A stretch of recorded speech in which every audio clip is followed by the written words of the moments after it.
Hello, I am Ben Baker, of the popular podcast Don't Let the Charts. For some reason, my side of the first few minutes of this week's episode went a bit wonky somewhere, leading me to sound like I'm in a neighbour's bin. And, as we all know, I only do that on Fridays, so I apologise for your listening displeasure, but I promise it gets better about 5 minutes in. If you have been affected by this, please write to, I don't know, Cheap Show, care of Retrospecticus, Uptown, by the Beef Burgers. Thanks. And now we start with a bang. Literally. Remember, the 3rd of November. Ah, so close. I know. I think it's when the day when Guy Fawkes went down to the corner shop and bought some matches. Not entirely sure of the old timeline of that one. It's not like around here where apparently remember the 15th of October is the big deal. And usually in daylight, which makes no sense. But, you know, we're not that kind of podcast. Why, even though we are two men trying to make sense of the world. But you know what? We can't do any of that before some title music. Oh, yeah, good point.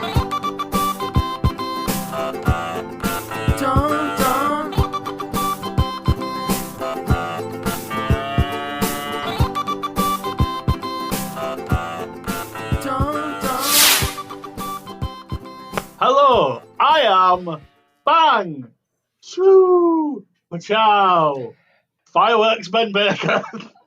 And I have failed to launch Phil Catterall, so do not return to me. Why are you referencing the romantic comedy failure to launch? I don't understand. Ben, did you know Matthew McConaughey's parents married each other 3 times? That's unfortunate. Or really fortunate. I'm not entirely sure which way. They netted out. They divorced twice, married 3 times. So, you know, on balance, thumbs up. And it's Mother's Day. Oh, no! It's all right. It's only in East Timor. So don't worry. If you've not got your East tell me and Mother a card, you're in bother. If you're listening, East Timor, pick one of the 2. There's already 2 Mother's Days. You don't need another one. Just pick one. Well, they might have had theirs first. We don't know. So, do you know who you sound like? Who? Old Henry VIII. No. No, you do. You do. You sound like old woman-hating murderer Henry VIII. Which is fortunate for this date, 1534, as it's the date that the Act of Supremacy was passed, which is when Henry VIII went, you see that Church of England? I'm having that. I'm out of that now. I'm your boss now. What are you going to do about it? What are you going to do? You're not going to let me divorce someone? Oh, in the fire! I mean, I think it's even slightly worse than that, because doesn't "I'm the head of the King of England" mean I am literally God's representative on Earth? Is that not? Yeah. It's basically it's him and Kanye West. They're the main 2 that we've had. Moving on to 1604. And you'll be pleased to know the Ottoman Sultan Osman II was born. Osman II? You knew it was him because he was sat behind a laptop that wasn't turned on and said, "Hiya." Osman I, of course, was more famous for Boyz Unlimited, but... I was waiting for it.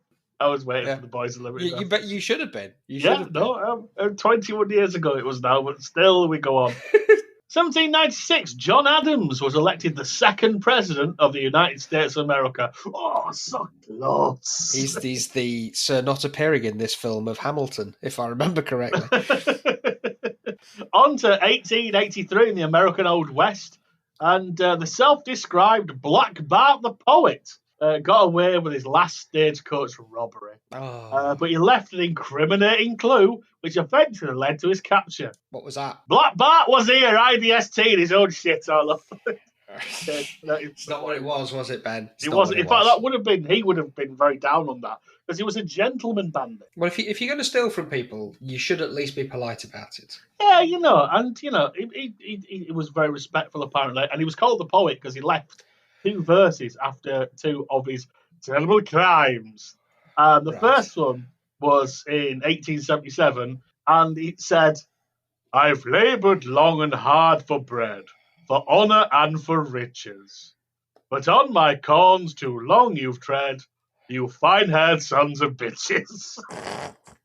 But I'm not sure it's, I mean, it rhymes, so it's poetry.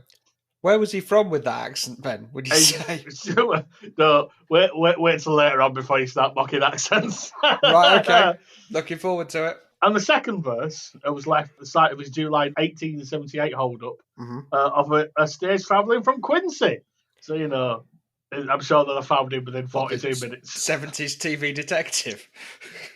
Yeah. Here I lay me down to sleep to wait the coming morrow.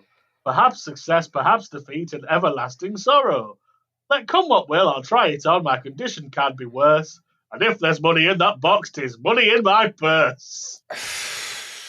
Truly the Banksy of railway-related crime. Someone listens to a podcast, but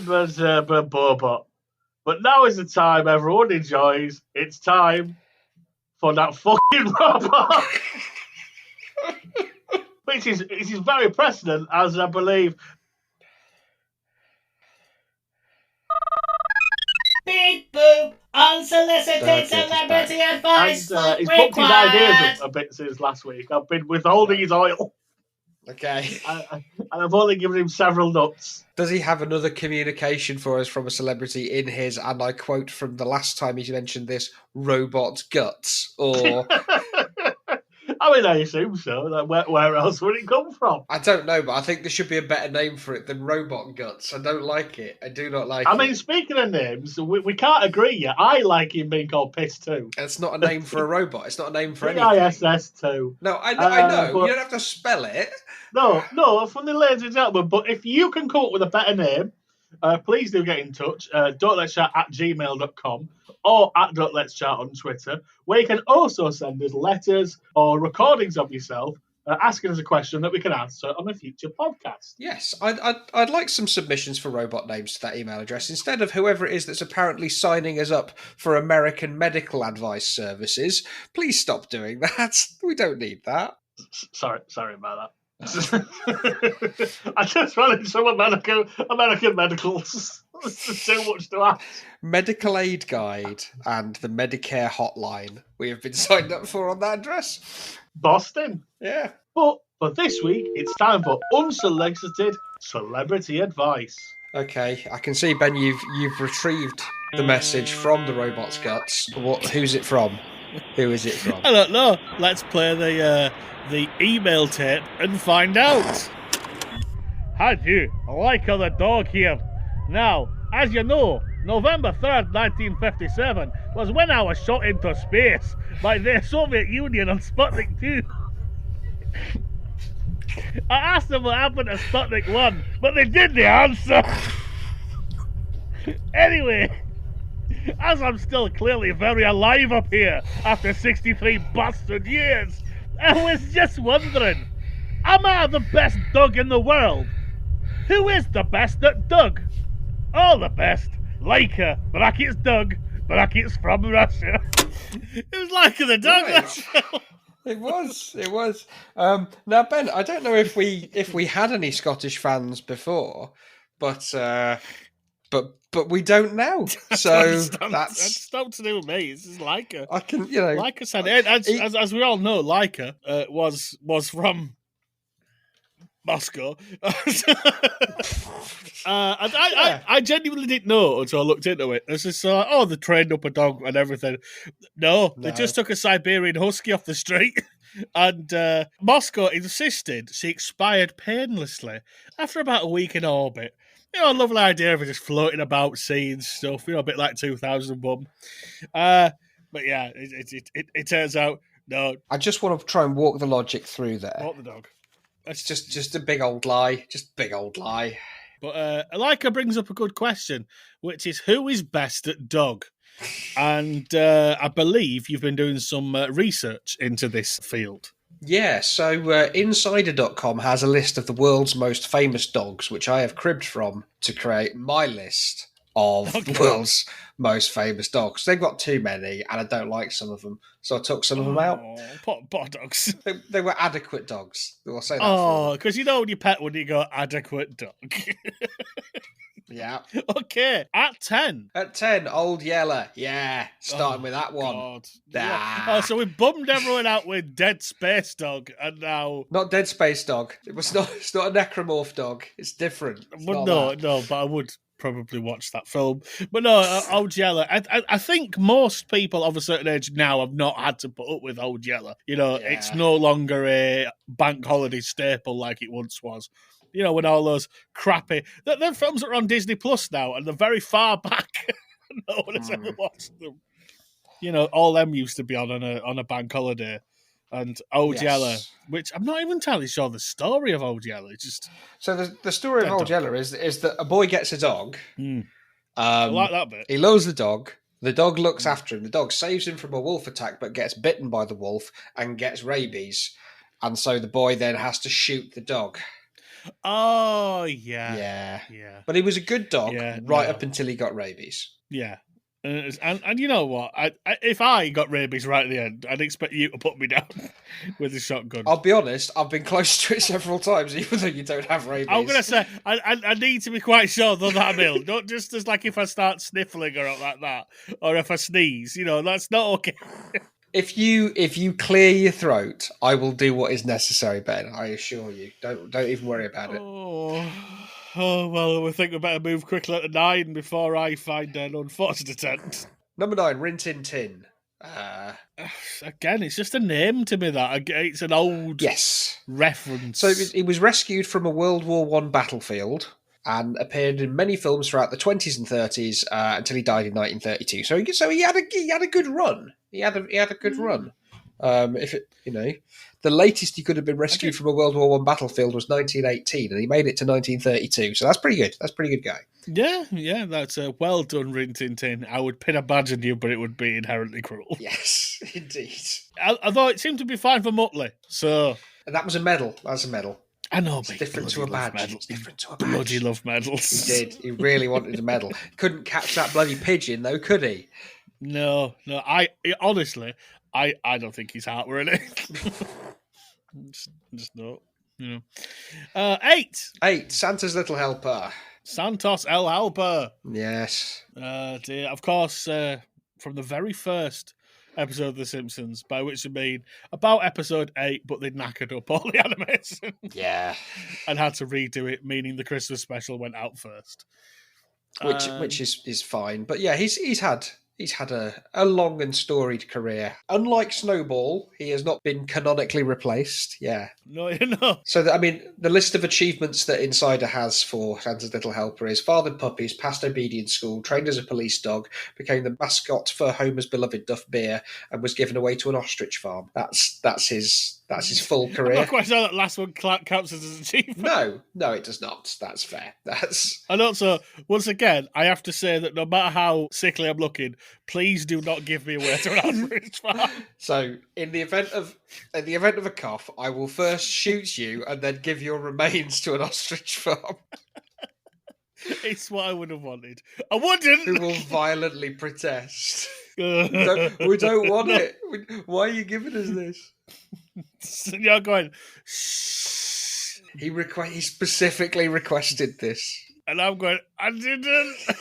You can feed him to the ostriches? I don't know. How do they get those eggs to me? Oh, good God. Go on to 7, quick. Number 7. Snoopy, off of the Peanuts. I mean, I'm a huge fan of A Charlie Brown Christmas and those early Bill Menendez animated specials. Yeah. But I am also fully aware that the whole let's just stick a Snoopy on it thing was very, very tedious. It really was. And only replaced with Garfield, really. I think I prefer Snoopy to Garfield, personally. There's less sass. There's less sass, and his doing whatever he feels like is less irritating to me. But there we go. Yeah, and also he saved us in World War II from the Hun. It was World War One because it was the Red Baron, wasn't it? So I don't care. Well, then don't say it. If you don't care, bastard dog. Number 6, Buddy. You know, Go Ben. on. Buddy. No. From Air Bud. Oh, good God, is that what it's called? Yeah. No one's seen it. I'll be honest with you. No one's seen it. I'm aware that there's a whole franchise Yeah. when it comes to the Air Bud series. I know there's Air Buddies. Yes. And that was a spin-off series, wasn't it? About his... According to this, that's about his puppies. But apparently, so the plot of Air Bud, which I have not seen, Ben, is a golden retriever escapes from his owner, an evil clown, and starts playing middle school basketball, leading his team to victory. I'm going to say that again. An evil clown. I mean, that's very much like how I got onto this podcast. Yeah. So apparently in the sequels, he is good at other sports, including American football, soccer, baseball, and volleyball, leading to a variety of spin-offs. Wow, they must have really been clutching at straws by the time we got to bloody volleyball. What's that one called? I don't know. Let's have a look. Bud. Air Bud volleyball. Air Bud Spikes Back from 2003. Oh, good God. So I'm just going to check what the films... So you've got Air Bud... Do you think the title came first? Yeah, I think... Well, all these titles came first. You've got Air Bud Golden Receiver, which is the American football one. I mean, that's a good title. It is. Air Bud World Pup. Less good. Yeah. Air Bud 7th Inning Fetch. Not even trying there. No. And then Air Bud Spikes Back. And then you've got Air Buddies, Snow Buddies, Space Buddies, Santa Buddies, Spooky Buddies, Treasure Buddies, Super Buddies. Oh, Space Buddies. They went into space. They were in 2009. They went into space. Where was Air Bud when all this was happening? Probably playing frigging badminton. Well, I mean, like the last original Air Bud film was 2003, and then Air Buddies was 2006. So I think the original Air Bud, he went to a farm. He went to a farm, Ben. He went to a farm upstate. Has he thrown a 6? I think he probably has. Number 5. Number 5, Lassie. Lassie. You knew Lassie was going to be in here. Lassie. I mean, I did, but I didn't want it. Because no one sat down in 50 bastard years and gone, oh, good, Lassie's on. Do you know why? Because all those people died of shit. Do you know how long the Lassie TV show ran for, Ben? I mean... It started in 1954. Has it stopped? 19 years. 19 seasons. How do you get that many stories out of it? Well, there's a dog, and then someone's in trouble, and then they find the person that's in trouble, and it's good. You don't even have the decency to go to a different town like the Littlest Hobo. That is true. There was apparently a manga series in 2001. What? And there was the New Adventures of Lassie in 2014. Which, you know, that was a thing. And if anyone knows anything about Lassie, it's that there was a wig to hide the private parts. There was... Right, I've got to mention this one. 2005, there was a Lassie film, which had Peter O'Toole in it. Yes. Peter Dinklage. What? And Nicholas Lyndhurst's in it. What is this? Edward Fox, Gregor Fisher, who I believe recorded that call from the Space Dog for us. Possibly. What is this? Why is this a thing that existed? I have no idea. There was a video game version. It was PlayStation 2 era, so yeah, of course there was a video game of it. Because can we just... I've made a dog model in 3D Studio. Commission times everything. Yeah, I've paid... Well, we bought the license to this film. Who's in it? Shut up. Just make the game. Oh, dear. So yeah, there you go. Number 4, Balto. No. Balto? No. Balto was a Siberian husky that saved a town in Alaska from a diphtheria outbreak in 1925. So what else happened to another Siberian husky? It got shot in a bleeding space. Look, right. This is a good one. So this town was hit with an outbreak of diphtheria. The only antidote was hundreds of miles away over in Anchorage, and the only way to get there was hundreds and thousands. I'm going to say loads and loads of delicious tiny sugary packets. The only antidote was 99 flakes. Yeah. Anyway, the final leg of the dog sled run was led by Balto, who led his team through 54 miles of blizzards and temperatures of -40. There was also an animated film in 1995 about Balto with Kevin Bacon as the voice of Balto. Right, I've not seen it, but I recognise the title now you said that. Yeah, one of those sort of cheapy. Yeah. So yeah, Balto, a real dog that saved people from diphtheria. Thanks, Balto. Balto. Okay. Number 3.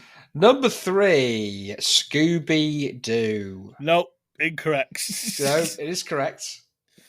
No. We all like a Scooby Doo. I mean, no, I didn't Yes. like it as a kid, and people tell me it's got quite good now, but I refuse, and you can't make me. Based on how every other cartoon that when we were kids has been remade as something much better, I will agree. It probably is a lot better. But so Scooby Doo himself, I never had a problem with. The cartoon as a whole, yeah, fine. It has its problems. Many of the cast are tiresome. I think our era of Scooby Doo was the Scrappy Doo era, which some people say, no, Scrappy Doo was good actually. No, he wasn't. He was shit.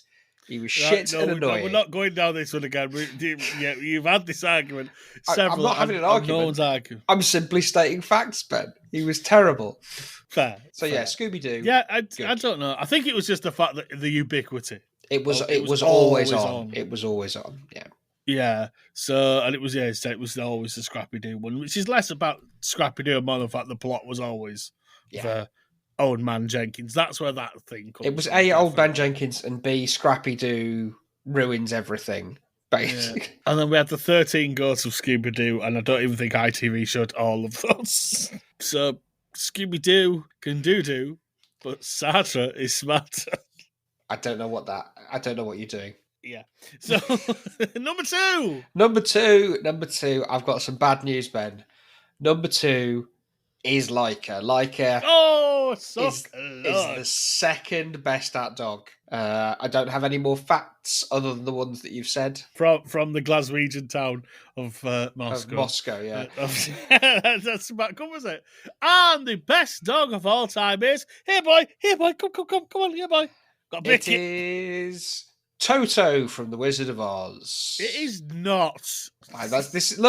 This is the first one on Insider's list, so it must be the best dog. But you've agreed with it. You have selected this dog. I mean, I've more been apathetic about changing the order around, but I mean, that dog has seen some things, and I'm not entirely sure you can explain it either. Toto is the one that points out that the wizard is a sham. Because he's the one that pulls the curtain. It's true, he does. He pulls the curtain, yeah. It's a very important plot element. But then he doesn't prevent Return to Oz occurring, so... No, and he does... He goes on that journey. He does go on that journey. He looks after Firuza Balk to the greatest of his ability. Which is not. No one could really protect anyone from the events of that film because it's horrible. The only people who go... Yay! Return to Oz on is child psychologists. I've seen a number of people on Twitter and stuff talking about it. It's like no, it's good. It's all weird. No, it's not. It's well made. It's horrific. I don't know who it's supposed to be for. All of the above. Hey ho! It's for Michael Sundin to get paid. So, bad luck, Laika. Sadly, you are only second best at dog, and I'm sure that comes as great comfort to you as you're floating about in a tin can looking at that same Windows 95 style screensaver of the sky. Indeed. We move on to 1973 now, and it's hard to tell them apart, but 1973 saw the birth of Ben Fogle, the English television host and author, and Sticky Fingaz, the American rapper, producer. And star of the Blade TV series. Which one, Ben Fogle? No, not Ben Fogle. Ben Fogle is terrible, and I wish him nothing but the worst. No, Sticky Fingaz was Blade in the TV series, which was... very short-lived, I think. I don't even know if it made it to a full 13 episodes. All right, no, I don't remember it existing at all, but well done, Mr. Fingers, and get stuffed, Mr. Fogle, I guess. Oh, dear. We'll move on to 1977, and during a concert at Empire Pool, Wembley, Elton John announced his retirement from live performances. When? 1977. Right. He never played a live gig again. I have some thoughts on that. Didn't he go on? Didn't he start his final retirement tour last year? Is that? Yes, he Um, is. Yeah, I believe so. Which I assume he has stopped at this point. Well, I'd hope so, but he might still be just turning up to venues and bashing out to nobody, dressed as Donald Duck. We just don't know. But yes, in case anyone's unready, False Illusion, Elton John did do some more gigs after that. He did a few more. But it's quite common now, I think, for people to go, I'm retiring, and everyone goes, oh, I don't, and they go, all right then. And that's it. They just carry on. If only I had some good examples of people doing false retirements. What? What? Oh, wait, is that you clearing your throat? No, get the shotgun out. No, it's your bit, the list. Oh, yeah, no, okay, yeah, something, list, people that retired and came back. There. Cool. Anyway, it's there. So give us some examples of people who were unretired. Unretired. Okay, right. How about I start you off with Rick Astley? Did he actually properly announce a retirement then? He quit music entirely in the early 90s. He had like Cry for Help on the album that came from. And he did seem to disappear. And there was a period of, where are they now about him? Right, he does a lot of crossover stuff now, doesn't he? I've seen him like on stage with the Foo Fighters and things like that, which is...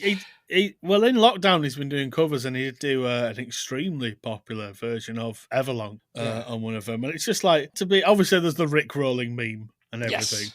But he just had to, I think he just did the right thing. He just went, right, I'm not popular now. I'm just going to wait it out rather than turning up on reality shows every couple of years, Fair play to the man. And he came back and everyone went, oh, God, I miss Rick Astley. Yeah, he's got a great voice, hasn't he? Yeah, exactly. He seems a laugh. Who else? Tina Turner, at age 61, which by my calculations was in the year 2000, the space moon year 2000, she said goodbye to performing in arenas and stadiums with her farewell 24/7 tour and said, I've been performing for 44 years, I should hang up my dancing shoes.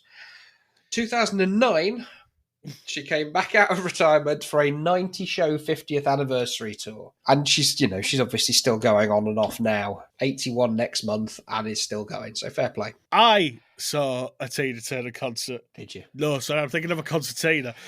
Moving on. Oh. Michael Jordan of... yes. Of the basketball. Very much... Of the basketball, that documentary's been around this year about his career and fascinating career. So yeah, in 1993, he retired, age 30. And then he went to play baseball for a year and then quit that and came back in 1995 to rejoin the Chicago Bulls. He then retired again in 1999. Became part owner of the Washington Wizards. 2 years later, sold his ownership stake, joined the team, the Washington Wizards, and then retired again in 2003. Oh, there would only be a better owner for the Washington Wizbits. I think what Michael Jordan's done is confused retiring with quitting. It's not the same, mate. It's not the same. I've had, a number of jobs during my working life. I didn't retire after each of them. That's not how it works. I love that idea, but retire at 30, bloody hell. Yeah. What would you do? I mean, anything else. I do. There's loads. Yeah. Apparently, what I do... Space Jam. Is that him? Yes, it was him. That's him in Space Jam. It is him in Space Jam. The documentary film Space Jam, about how he and the Looney Tunes saved the world from aliens, Believe they can fly. With their basketball skills, Let's not bring him up. Move on, quick. Right, Ozzy Osbourne. Or possibly died and come back to life. Several times. But I mean, specifically, in 1992, he embarked on his No More Tours tour. I have to say, I've been on the road for 25 years. That's enough. I need to spend some time at home. And then he saw what his people were like at his home, and he went, oh, fuck. Looking at his Wikipedia page, so the article that I got this from doesn't say when he sort of returned, but he was definitely on tour again in 1999. Well, yeah, because there was the Ozfest. Yes. The precursor to Download. Mm-hmm. Which started in 1996. So he quit touring in 1992 and then started again in 1996. So but this time it was 4 years later. It was. So, as you know, we all base our personal lives on pre and post the release of the film Congo. That's true. So, that it was post Congo. It was fine. Next, Garth Brooks. Is it Garfield? The Garfield. Garth Brooks announced that he was retiring in 2000. But during that retirement, he did a few sold-out stints at arenas and 186 show Las Vegas residency. And then I don't think you can have a 186 show residency and claim you're retired. Well, it depends if you're talking to Taxman or not. Yeah, it's fair. It's like, have you claimed for it? No, it's just I was just helping a mate out with some 2-hour musical performances In a casino. Dear. Who have we got? Anyone else? Phil Collins. Again, I think I'm going to say Phil Cool. No. Because Phil Cool did retire, and I don't think he's come back. We wouldn't know, would we? Because we do one of his award-beating impressions. Thanks to his rubber-faced rivalry, we wouldn't know. Phil Collins retired. Did his first farewell tour in 2004 and 2005, and then in 2007 went on tour with Genesis. And then in 2016 did his own comeback tour called Not Dead Yet. So yeah, I listened to his autobiography on audiobook, and yeah, he's knackered. He was absolutely incapable of drumming anymore. And then they basically found, I think they just injected him for the monkey hormones or something. He could do it again. But his son drums now, I believe, when he plays live. Okay. So he's just going to say, I'll just stand up and go, oh, my wife has left me. Like all of his songs. Except the one that goes Sisu Sisu. Can't remember which it's called. And then he does a little dance on the table here. Yeah, I think it was called The Song That Couldn't Slow Down. Next. Last one, I think. Barbra Streisand. Barbra Streisand did 4 farewell concerts to mark her retirement from performing live in the year 2000. Well, she was worried about that millennium bug getting in, of course. She was. It was. It was her and Garth Brooks were both like, "Nah, we've had enough now. This year starts with a 2, so we don't want to keep going." Well, again, like things being obviously pre and post Congo. There's also pre and post me, myself, and Irene. So it's very much in the post. It all went wrong. I have to know, Ben. Did you just pull those both out of thin air, or did you Google them? No, I pulled that out. I was thinking, what did I go and see in those years? That's brilliant. That is brilliant. I mean, it was very nearly American Pie 2. I thought wasn't funny. That's fair enough. So she quit touring in 2000 and then went back to touring again in 2016 with her tour The Music, The Memories, as in mem apostrophe RIES, because she hasn't got time for the O. She's only got time for Memories, and The Magic Tour. Working as a team. Music, Memories, Magic. Well, you don't, and it's good that you mentioned not having time, as we have reached the end of the programme. Oh, and there is no time to talk about the 1978, the first broadcast of Different Strokes on NBC TV, featuring the 40-year-old dwarf who said Willis. I mean, no. No time to talk about 1990, when Ice Ice Baby by Vanilla Rice became the first rap record to top the US singles chart. A truly depressing fact. Yeah, we had to wait for a white guy to do one before it was allowed to top the charts. Brilliant. Well done, everyone. But don't worry. It's not a Queen sample, because his goes duh, duh, duh, duh, duh, duh. It's different. Now, remind me, Ben, did that defence work in court? No, it did not. Speaking of people who should have been in court more, 1992 was an interesting day, as not only did Rage Against the Machine release their debut album, Rage Against the Machine, but Bill Clinton was elected President of the United States. Flip you, I won't do what you tell me, which includes having sex with women who aren't my wife. You remember things just seemed all right back then, and now just seem really abhorrent and creepy. Yeah, we weren't as aware of the world, were we, back then? No, and someone who definitely is less aware of the world is a fan who came to an out-of-court agreement on this date in 1997 with Metallica after he claimed he lost his sense of smell after being dropped on his head by fans at one of their shows 4 years earlier. I thought you were going to say that when you said it came to a settlement with Metallica after he was attacked by Eddie, the stage mascot. That's Iron Maiden, you I know. Metal idiot. I know. I'm bad at metal. And there's no time to talk about any of that. There's no time. Is there not? Oh. We have no time to discuss your failures as a human, as it is the end of the show. Thank you again to everyone who's shared this on Twitter, told people about it. Word of mouth is a huge thing for us. Indeed. And we really do appreciate it. And then say, if you do want to get in contact, we have our speak pipe. Which it would help, right? If you didn't keep just have a go. Just have a go. Every time you mention it, you say speak pipe like it's a big joke. I know, and it's not. It's a thing. It's an actual thing. It's not a joke, but it is inherently funny. Yes, but you immediately follow up the laughter with, but it's real. But yeah, please do send us questions. We like questions. Questions are good. Yeah. We love a question to answer in the middle, or we'll just have to keep doing celebrity impressions very well, obviously. But obviously, you can send us things at don'tlet'schat@gmail.com or on Twitter at don'tlet'schat, where you can also find me and Phil. I'm at Ben Baker Books. He's at FIL 5000. If you just want to individually target your hatred for this particular podcast. Not a fan of that phrasing, but yes, fine. Once again, he's FIL 5000 and I'm at the Cheap Show Pod. Please leave them alone. For God's sake, man, leave them alone. Again, it's been a pleasure. It's been a pleasure and a challenge and an inconvenience and a sickness. Indeed. If you want these episodes early, get on a Patreon, patreon.com/don'tlet'schat, where you can get early access to every episode, and there's a huge back catalogue of stuff that we've got up there, and there'll be other extras and stuff for hopefully as the year progresses. And let's be honest, right now we all need distraction, and what's more distracting than me shouting piss and pretending to be a comedy robot? Shut up. I mean Bleep bloop, I am on robots. Why are you so bad at this? Feed me pie for investigations. What? What are you doing at this point?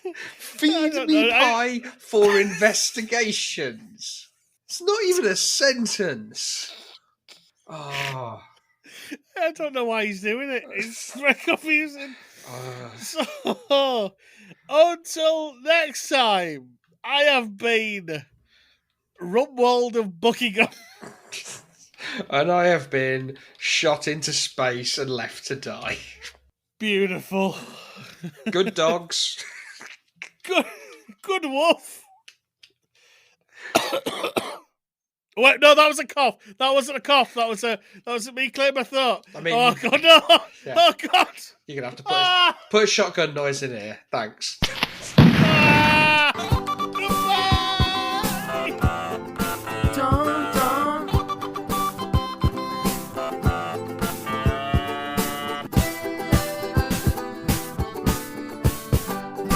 Now, where are them ostriches? Slurp, slew. Time for a massive egg.